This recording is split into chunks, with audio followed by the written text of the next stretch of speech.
You experience the life you focus on. And what you focus on is based on beliefs and values. Whatever you believe, you tend to see that. If I said to your audience right now, look around the room and see everything that's brown, everything behind you, around you, clothing, anything on the walls, books, anything, and then say, close your eyes and tell me everything you saw that was red. People usually smile. They say a lot more brown than red. Then I have them open their eyes and look for red, and guess what? They find plenty of red. Well, you get what you look for. So our beliefs, our values, our rules that determine whether we experience heaven or hell inside, they're all internal. So it's like we can't control the external world, we can influence it. We have total control of this internal world, but most of us don't know how. So you got to shift the way the body's being used, but then also you have to create a compelling future. This is the way I look at it. I look at it as 5 to thrive. I'm gonna give you a little picture in your head. Think of a triangle, the first base of 3 things. The base of how you use your body affects your depression or your excitement. If someone's depressed or they're excited, they use the body differently. They breathe differently, they move differently, they speak differently. So you can make a biochemical change just by changing the body radically enough in the way you move. Second is what you focus on determines what you feel. So if you're supposed to meet your husband or wife at 7 p.m. for dinner and you get there and they're not there, boyfriend, girlfriend, whoever, what do you feel? Well, some people go, I'm angry. Some people go, I'm worried. Well, it's only 7, Well, let's say it's 7:30 and they've not shown up, they've not called, they've not texted. Well, now somebody go, I'm really worried, I'm really pissed off. It's 8:30, they haven't called. Whether you're angry or whether you're worried, those are biochemical effects, but they're all based on what you focused on.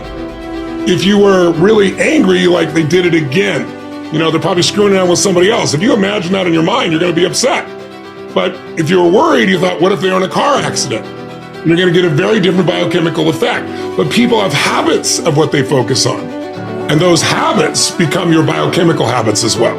And so they reinforce each other. It's not a one-way street. So that's why, I really believe exercise is one of the most important elements, pushing someone beyond their normal comfort zones physiologically, while you simultaneously are working on their head, creating something. So you need strong physiology, you need a really clear focus, because you're only experiencing what you focus on. Your conscious mind can only handle so many things at once.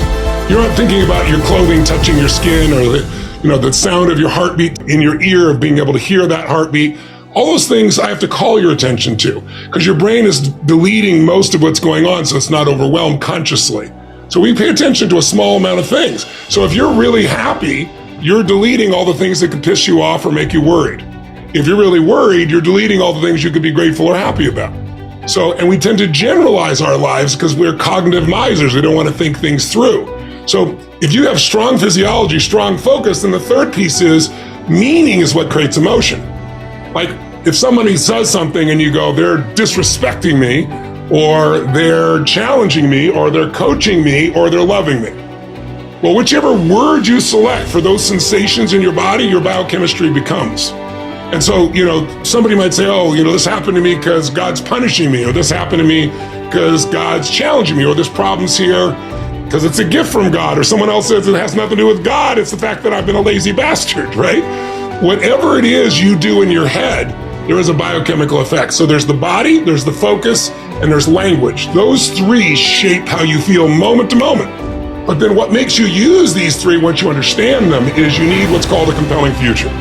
You need something that gets you to move forward. So you have to develop a compelling future, and what allows you to do that finally is what's under this triangle. If there's a circle, think of a compelling future, and there's the power of identity. Identity is, who are you beyond the problem? There's something inside you that's bigger than anything that's ever happened to you, that ever could happen to you. And tapping in and finding that part of yourself is how you get someone to have sustained strength. So they have a reason to do it, a compelling future, something they're going for. And it's got to be a compelling future about more than just getting by. That's not compelling, or surviving, or doing okay.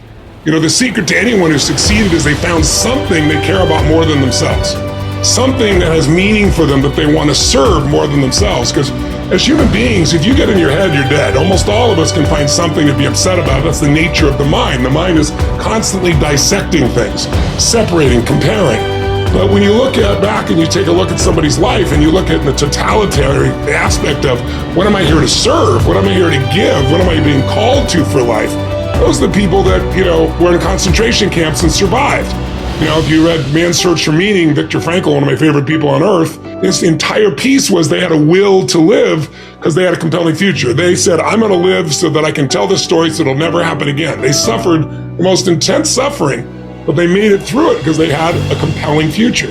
So identity and compelling future are the ultimate things that shape people.